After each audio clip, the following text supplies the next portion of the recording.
As we take a live look at the state capitol, we are following new developments in the race for Texas House Speaker. Incumbent Beaumont Republican Dade Phelan is dropping his bid for another term.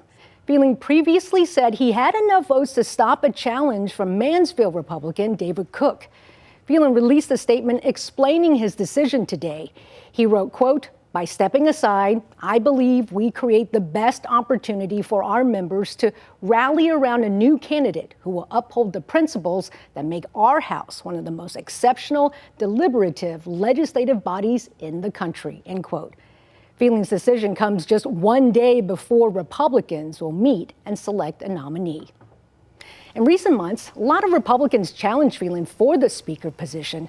Joining us now live to dive into the changes, politics reporter Jasper Schurer from the Texas Tribune. And Jasper, thanks so much for joining us this afternoon. Thanks for having me. Absolutely. First, let's talk about how we got here and the opposition Phelan has faced in the past year or so.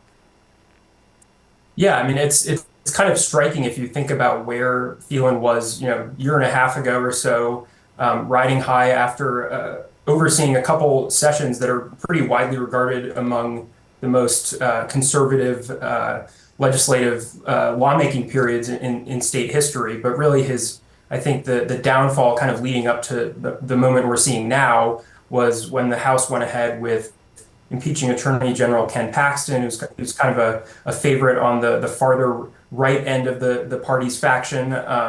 So that sort of precipitated Phelan's fall. A lot of his allies in the House were targeted in the primaries earlier this year, and they were replaced by incoming freshmen who are more conservative and overtly opposed to Phelan's leadership. So it was sort of a slow burn over the last year and a half, culminating in the moment right now.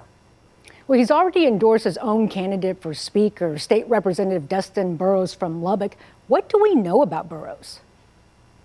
Well, I guess the first thing to know about him is just he's a core key ally of Phelan. He's kind of part of his inner circle. And he's been a part of House leadership for years now, even under Phelan's predecessor, Dennis Bonnen.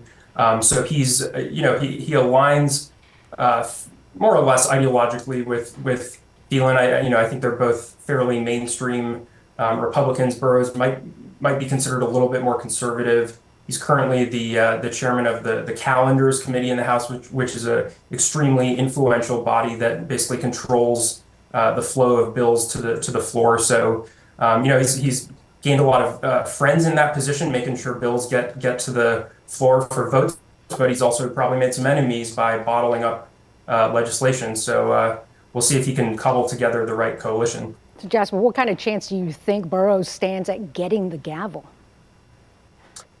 Yeah, it's with the caveat that things are still, pretty early and it's a pretty fluid situation, fast changing. But I think he is trying to thread a pretty difficult needle here in the sense that he's trying to pick up this group of uncommitted Republicans who have not yet committed to backing Phelan's challenger, David Cook, and that's sort of the farther right faction. So Burrows is trying to go for more of the mainstream and kind of moderate Republicans who had previously, voted for Phelan for Speaker in the past. But he's also going to have to rely on some Democrats to support him, and he's going to have to, presumably make some concessions, offer some, maybe some chairmanships or offer to, keep some bills off the floor in order to get Democrats to give them a reason to come on board with him. And it's definitely hard to see at this point how he needs to get to 76 of the 150 votes in the House with sort of a weird coalition in some ways of Democrats and Republicans. He's got a tough needle to thread, but he's confident about it right now. His allies are saying they're confident that he can get there, but it's still pretty early. Jasper, one final question. What happens next? What's going on this weekend?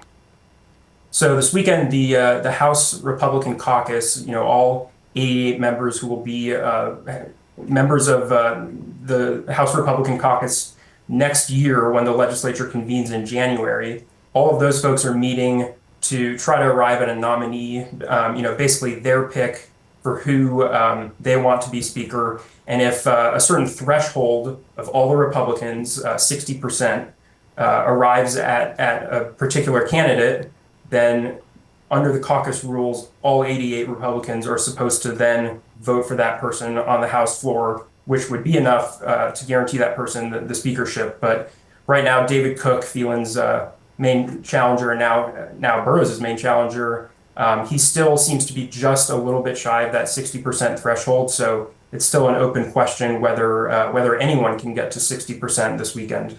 Jasper Scher from the Texas Tribune, we appreciate your thoughts and thanks for joining us. Thank you. Appreciate it.